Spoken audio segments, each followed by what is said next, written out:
Hello and welcome to our Success Stories webinar hosted by GoLean6Sigma.com. My name is Tracy O'Rourke and I'm the Managing Partner and Executive Advisor at GoLean6Sigma.com.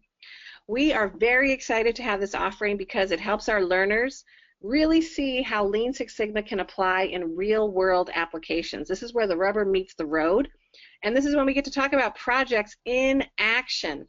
And we've got lots of examples. Joining us today is Matt Newhouse from the County of Los Angeles, the Register Recorder, County Clerk. How are you today, Matt? I'm doing good. Glad to be here. I'm glad that you're here too.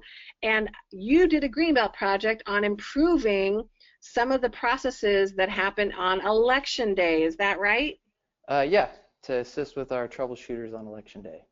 Wonderful. Well, let's first hear a little bit about you, if that's okay, Matt. So Sure. You're a staff development specialist. So tell us a little bit about what you do.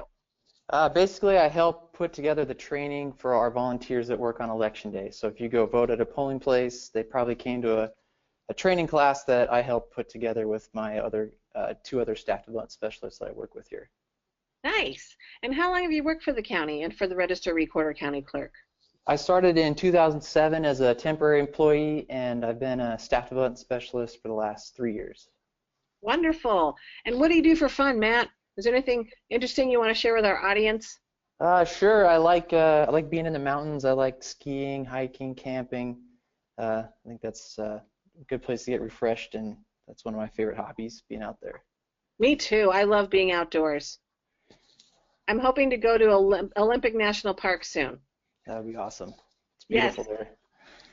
So how long have you been applying process improvement in the processes that you do? So I got involved about 1.5 years ago. It was when Alex, who's one of the main organizers here at the Registrar Recorder, we started going through some training and get some idea board meetings going in our section, which is the name of the meetings that we have to generate ideas for process improvement. So about 1.5 years, I'd say. Great. And how has your experience been with being involved? It's been really cool. I've really enjoyed it.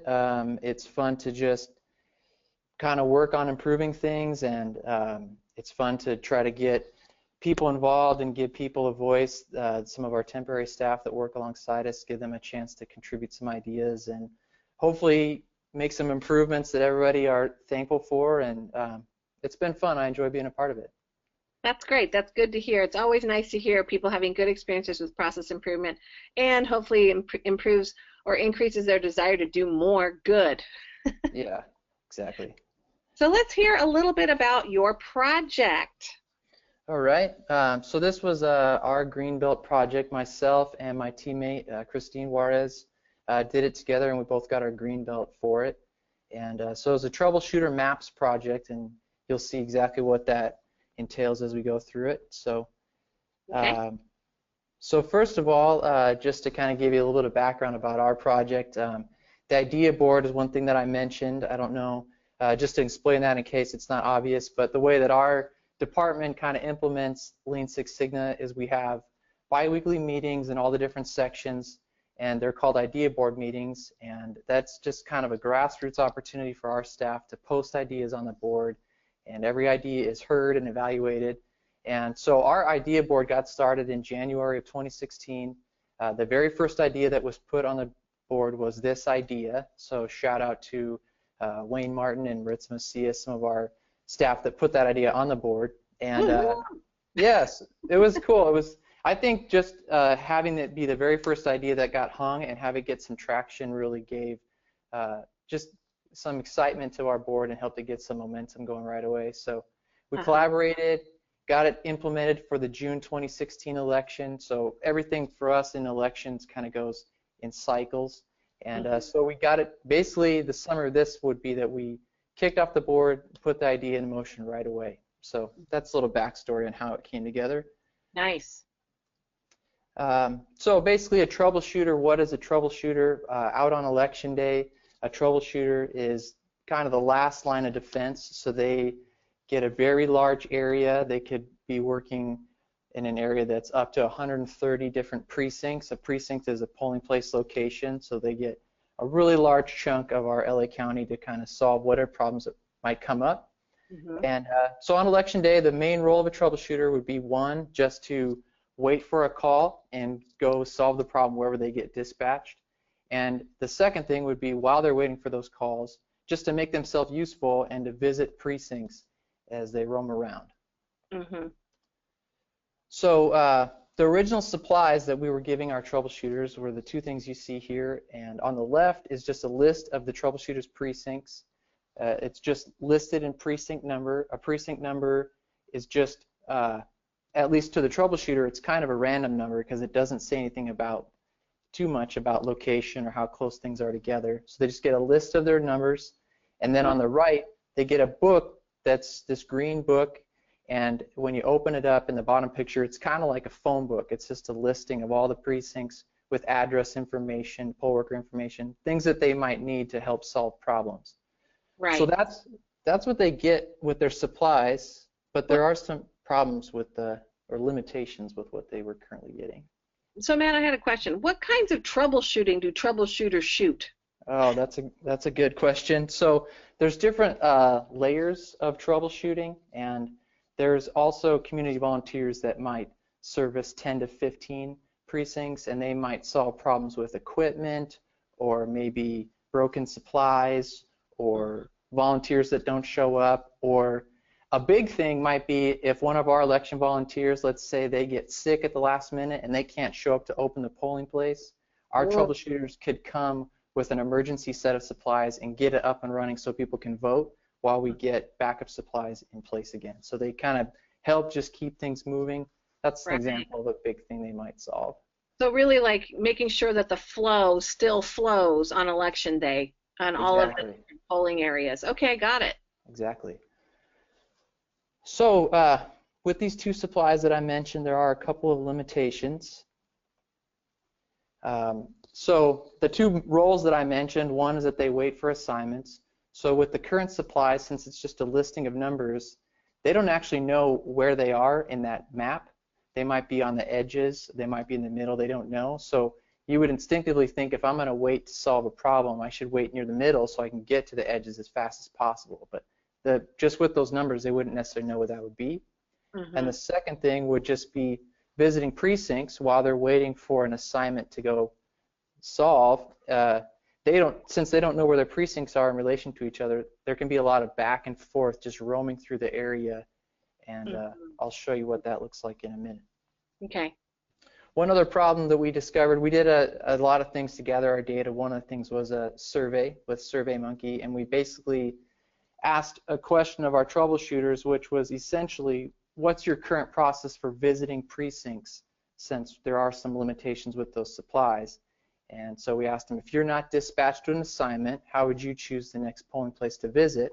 There's a lot of variance, as you can see from our chart. 30% just picked a random precinct number and drove there. 19% went in a order of the precinct numbers. Mm-hmm. And a lot of other things. We had 11% that I think just weren't doing it because they knew it was inefficient. So there was a lot of room for improvement in this regard. Mm-hmm. So this chart right here, just to illustrate that a precinct number, which is, again, the number of a polling place, going in a precinct order to visit isn't going to necessarily keep you in any kind of specific area. And the map that we're looking on the right at would be an area that's pretty large. If you know Southern California, it's most of Pasadena. Mm-hmm. And this PowerPoint is just going to demonstrate an actual location. This was an actual troubleshooter area. It's troubleshooter number 6.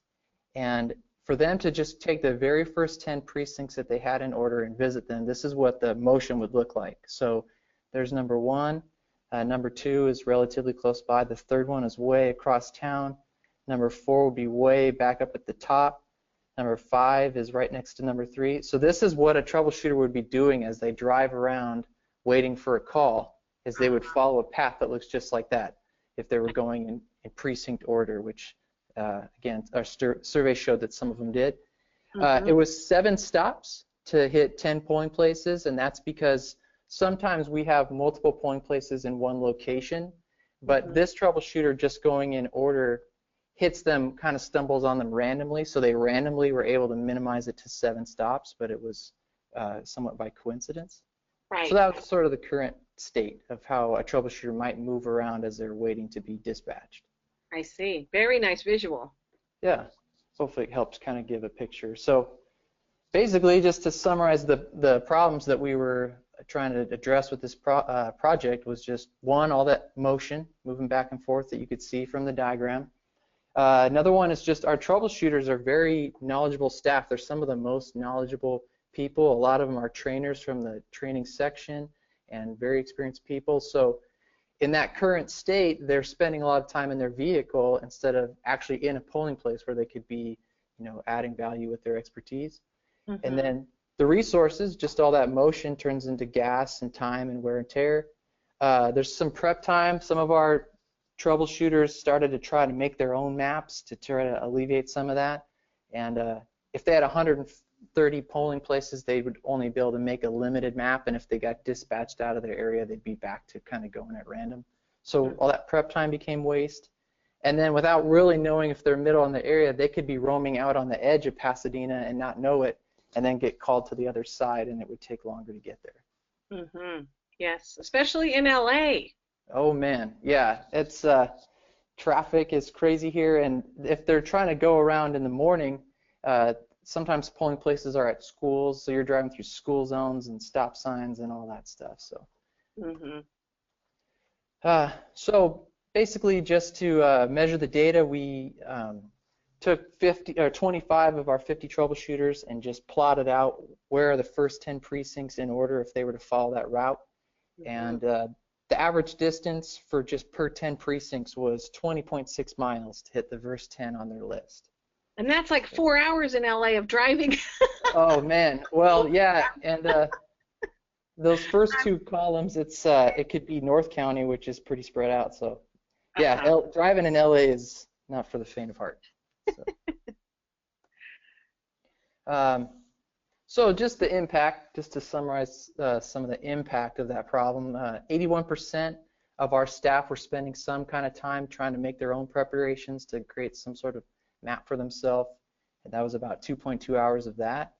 64% of our staff spent at least half their day waiting for an assignment, and basically what that means is that even in a busy election, they do still spend time roaming, waiting for calls. Yeah. And which was kind of a surprise to us when we did the data, because we thought in a busy election they'd spend all their day just being dispatched, but we found that almost everyone could benefit from this solution, at least some. And then 64% had some sort of route that they had to do in the morning, whether it was putting up a couple of polling place change of address signs or something. So basically everyone had some value they could get from having a map. Okay, good. So basically the solution was this troubleshooter map. There's a note here on our slide that just says not included with this app. There's an app that we've been working to help develop. Obviously it might seem strange to develop a paper map in this digital age that we're in, but we are working on an app, and we would think it would make sense that down the road some of the stuff that we generated with this Greenbelt project will get incorporated into that digital solution. But these are troubleshooters that do emergency work, so digital stuff can run out of batteries, or you can drop it on the ground, it can shatter or whatever. So the paper map that we developed, we think that they'll always get that as well as a backup. So basically we developed a map that just shows a few things that are really important. It helps the troubleshooter see the center of their specific area. That green book that they were getting had all of the polling places, not just theirs, and so they'd spend a lot of time thumbing through that giant book to find their information. And we printed the information that they need at the bottom of the map, so it becomes a quick reference tool for them. Lets the troubleshooter plan a route. Also, it highlights the neighborhood voting centers where you have multiple precincts in one stop, so a troubleshooter can be more efficient with the route that they decide to take. And then people love the ability to just write notes right on the map and circle one and say, I need to come back here, I need to deliver one of these to this place, something like that. So we did go through a process of developing the map. Like I said, this was an idea that was posted to our idea board, so we really tried to involve our group in it and get their input.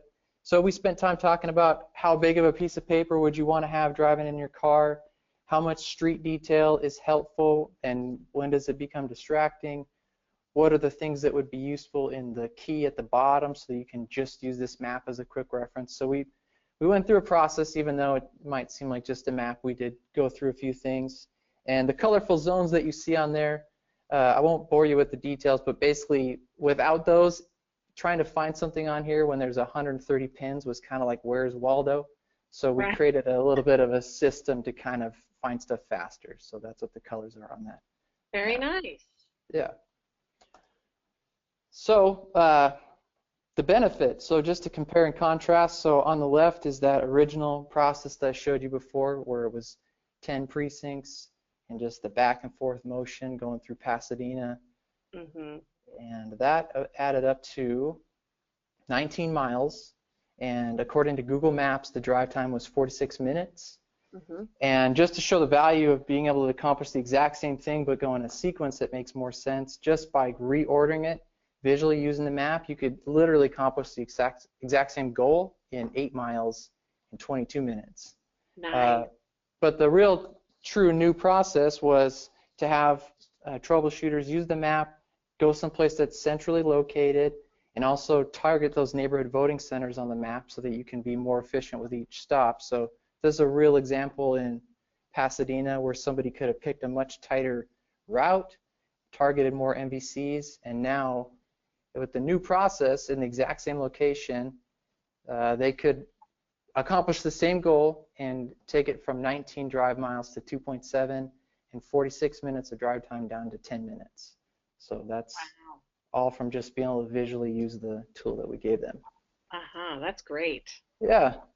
So when we just average out our across the whole county, all of our troubleshooters, the average time just to visit 10 precincts was a significant change. It went down 39 minutes, so it was about a 77% savings in time to accomplish the same goal. And then the distance went from 20.6 miles down to 3 on average for just 10 precincts, so the savings is 17.6 miles per 10 precincts, so 83% savings. And then when we decided to multiply that out just to get a feel for, in a big election, we might have 50 troubleshooters, and we could reasonably say that they could probably visit about 20 precincts as they roam and wait for calls. So when we add it all up, that would add up to a savings of 1,760 miles. So basically the waste that we saved would be the same as taking one of our troubleshooters on election morning and saying, today we want you to drive to Seattle, and then when you get there, turn around and come back to Reading. So that's the mileage that we're saving to accomplish the same objective, basically. I really like the example of having to drive to Seattle. That's pretty funny. You're gonna let King County borrow your person. Basically, that's basically what would happen. So, yeah. So, kind of just to summarize, so we had a lot of savings in motion, so our staff could easily see the stops that they wanted to hit. They're close together. 83% savings in the number of in the distance, savings in fuel and wear and tear. A lot of time saved. All those miles and minutes, those troubleshooters could now be in a precinct answering questions, solving problems rather than driving in their car to get to that precinct. And then all that prep time is eliminated that was spent making their own maps. And then the response time goes up because a troubleshooter can wait in the middle of their area and get to the edges much quicker. Yeah. So that was basically it. And then we got some feedback along the way, and just one thing that we might incorporate is rather than a precinct number, which is a long number, switching to serial numbers, which is shorter. And then that smartphone app that we talked about, we think it makes plenty of sense to eventually incorporate all this into a digital solution that the troubleshooter could carry with them.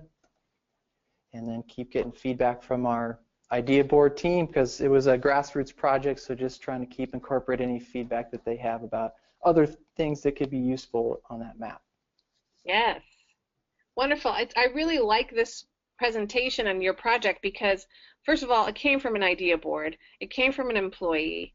And it's simple. It's not a complicated solution or even problem, but it does go to show you that reducing waste can make a really big difference. And I love highlighting simple, easy projects that that is just really putting some labor into rearranging and organizing the information better so that you can reduce waste.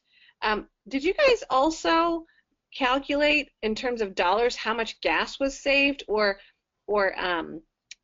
one of the other things you had mentioned is in the measure, the information that they are given, they have this big list. It's not just their precincts. Are you still handing those out? I was wondering if that was something like a paper savings as well. Yeah, that's a good question. We still hand it out because since the troubleshooter is the last line of defense, there's always a chance that they could get called out of their normal area to help with something else. But now all the time spent kind of thumbing through it, it's just a quick reference on the map, and that green book is just something they have that they don't really use unless something really bizarre comes up. Right. So we do have to print it, but yeah, we could have definitely calculated a lot of other things as far as the mileage and the dollars saved just at the cents per mile of driving around town. Yeah, I think, I know that when I work with greenbelts, often they're struggling with how to measure something, and it sounds to me like not only did you measure motion reduction and time savings, but I think there's a couple of others that are impactful that if you wanted to quantify that, it would be interesting to see. Yeah, definitely. Great. Well, let's see here. So, questions. So let me ask you, what do you think was the biggest challenge with this project that you guys encountered, or when you were either implementing it or maybe getting support to do it? Did you have any challenges?